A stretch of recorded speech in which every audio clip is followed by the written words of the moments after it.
حوالہ غلط نکلے آپ کے ہم بھی جواب دے ہوں، خدا کی بارگاہ میں بھی جواب دے ہوں۔ بھاگ تو میں سکتا نہیں، ایسا نہیں اس وقت کوئی مشکل وقت بنے پورا انگلینڈ چلا جاؤں، نہیں، وہ اور لوگ ہیں، ہم ان لوگوں میں سے نہیں ہیں جو مشکل وقت میں ملک چھوڑ کے چل جائیں۔ میں اپنی یونیورسٹی میں بیٹھا ہوا ہوں، جس تک میری یہ باتیں پہنچتی ہیں ان کو پورا حق ہے کہ مجھ سے بات کرے، لیکن الحمدللہ جو بات کرے گا پورے بستے باندھ کے رکھے ہوئے ہیں، ایک سوال کرے گا 20 جواب دوں گا انشاءاللہ، اور ماننا پڑے گا میں ٹھیک کہتا ہوں۔ کتاب مستند ہے، لکھنے والا مستند ہے۔ آگے چل کر کے اسی صاحبزادے نے پوچھا ما تقولو فی الافضلیہ، افضل ان میں سے کون ہے؟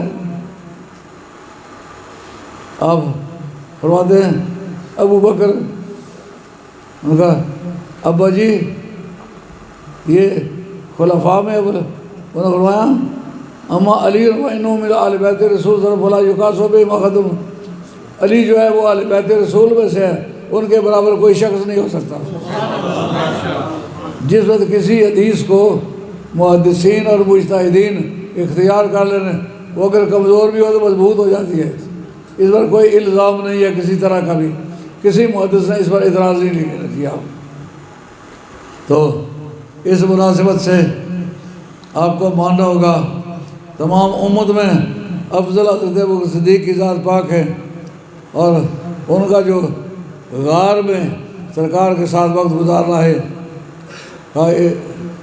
اللہ تنصروا فقد نصرہ اللہ، اس وقت کو یاد کرو تم نے تو میرے یار کی مدد نہیں کی، تو اللہ تنصروا فقد نصرہ اللہ، اس وقت کو یاد کرو جب تم نے مدد نہیں کی تو اللہ نے اس کی مدد کی۔ اذ ہما فی الغار، جب وہ دونوں غار میں تھے، اذ یقول لصاحبہ، کسی صحابی کی صحبت قرآن سے ثابت نہیں ہے سوائے حضرت ابوبکر صدیق رضی اللہ عنہ۔ یہ آپ کا امتیاز ہے۔ حضرت ابوبکر صدیق رضی اللہ عنہ کے بارے میں اور کچھ بات کہے شاید کافر نہ ہو، لیکن صحبت کا انکار کرے تو کافر ہے، یہ کہ قرآن کا منکر ہے۔ سرکار نے ان سے کہا لا تحزن کہا، لیکن لا تخف نہیں کہا۔ خوف اپنی جان کا ہوتا ہے، حزن یار کی جان کا ہوتا ہے۔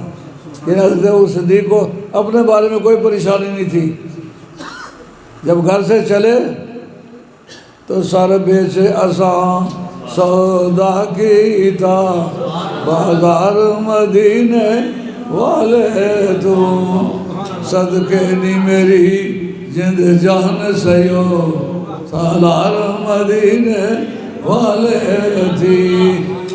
ادھر سارے بیچ کے ہی چلے، انہوں نے پہلے سودا جو کیا ہے، اپنی پریشانی نہیں تھی، قرآن کی شہادت ہے، ان کو اپنی جان کا خوف نہیں تھا، سرکار کے بارے میں غم تھا۔ کہا لا تحزن، غم نہ کھا۔ ایک مرتبہ سیدہ عائشہ طیبہ طاہرہ سلام اللہ علیہ آپ سے پوچھتی ہیں آپ کی امت میں وہ کون سا آدمی ہے جس کی نیکیاں آسمانی ستاروں سے زیادہ ہے؟ علماء کرام بیٹھے ہیں، اکا دکا ہمارے مولوی صاحب گھر گئے چھٹی، لیکن جو بیٹھے بڑے کمپیٹیٹو علماء ہیں۔ اقتضاء النص سے یہ بات ثابت ہوتی ہے کہ نہیں ہوتی کہ وہ یہ یقین رکھتی ہیں کہ سرکار کے کو آسمانی ستاروں کی گنتی پتہ ہے، جب پوری دنیا میں آج کوئی ایسا بندہ نہیں جو علم نجوم کا ماہر ہو کہے سارے ستاروں کو میں جانتا ہوں۔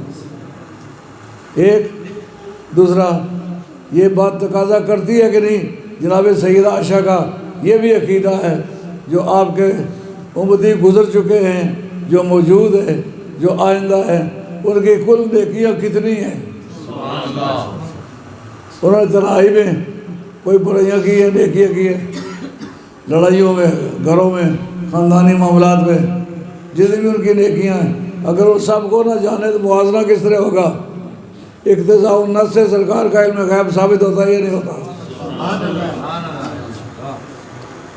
کاش میری صحت اچھی ہوتی، میں اپنی پوری قوت سے گزارشات پیش کر سکتا، لیکن میں کمزور ہوں، زور سے بات کرتا ہوں سر چکرانے لگتا ہے۔ تو عرض خدمت ہے، یہ جب سوال کیا یہ باتیں ثابت ہوئی کہ نہ ہوئی؟ کل ستاروں کی گنتی پتہ ہے، کل امت کتنی ہے، ان کی کل نیکیاں کتنی ہیں، ان کو اکاؤنٹنسی کے اعتبار سے کمپیریزن کس طرح کیا جائے، دونوں کا مقابلہ اس وقت ہوگا جب دونوں کی گنتی پتہ ہو۔ سرکار نے فرمایا اس سے تو حضرت عمر کی نیکیاں زیادہ ہیں۔ آپ کہنے لگے میں تو امید کرتی تھی کہ آپ میرے ابا جی کا نام لیں گے، اس کی کیا بات کرتے ہو، وہ جس کا نام ابو بکر ہے، اس کی ایک رات جو ہے وہ پوری امت کے اعمال سے زیادہ وزنی ہے، لیکن یہ رات 11واں سال نبوت ہے، 10 سال پورے کر کے 11ویں کے نصف میں سرکار نے ہجرت فرمائی۔ اس تاریخی واقعے کو یہاں شامل رکھیں۔ اس پر بڑی زبردست بحث ہے کہ اجماعت الامت والا ان خیر الخلائق کے بعد رسول اللہ امام ابو بکر و امام علی۔ امام فخر الدین رازی جن کا سن وفات 505 ہے، نہ بلکہ 606 ہے، 505 امام غزالی کا ہے، وہ کنفیوژن ہو گئی، 606 ہے۔ انہوں نے قرآن مجید کی تفسیر لکھی ہے 32 جلدوں میں، میرے پاس اوپر کتب خانے میں موجود ہے۔ اس میں 6 جگہ یہ بات لکھی ہے، اجمعت الامت علی ان خیر الخلائق بعد رسول اللہ امام ابی بکر و امام علی۔ اس پر پوری امت نے اتفاق کیا ہے کہ ساری امت میں سے نبیوں کے بعد پہلی امتوں میں بھی اس امت میں بھی سب لوگوں سے افضل یا ابو بکر یا علی ہے۔ یہ فیصلہ نہیں ہو سکا کہ کون افضل ہے۔ یہ 6 صدی تک تو اپنے وقت کے مجتہدین اور مجددین کو نہیں پتہ چل سکا، ان دنوں مولویوں کو پتہ چل گیا ہوا ہے۔ یہ بڑے افسوس کی بات ہے۔ خواجہ گولڑوی رحمۃ اللہ علیہ سے سوال ہوا کہ حضرت حیدر کرار کا آخر میں آنا یہ آپ کی شان کے لائق نہیں ہے، آپ کی اس میں ادب نہیں بنتی۔ آپ نے فرمایا یہ اسی طرح فضیلت بنتی ہے جس طرح نبی پاک علیہ السلام کا آخر میں آنا نبیوں کی طرف فضیلت ہے۔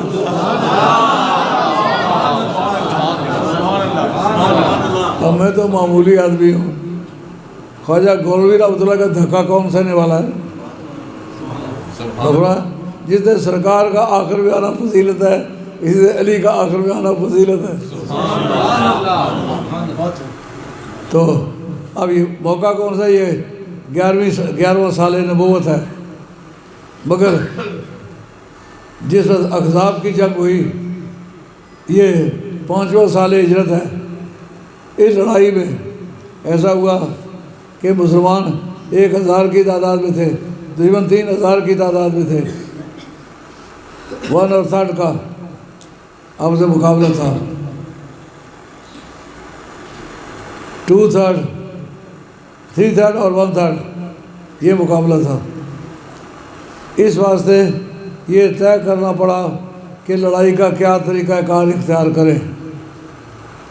حضرت سلمان فارسی چونکہ نوشیروان کی اولاد میں سے تھے، انہوں نے بڑی بڑی جنگیں دیکھی ہوئی تھیں۔ جس تاریخ ایمان لائے تھے اس تاریخ آپ کی عمر شریف 225 برس تھی۔ تو اب میں اس وقت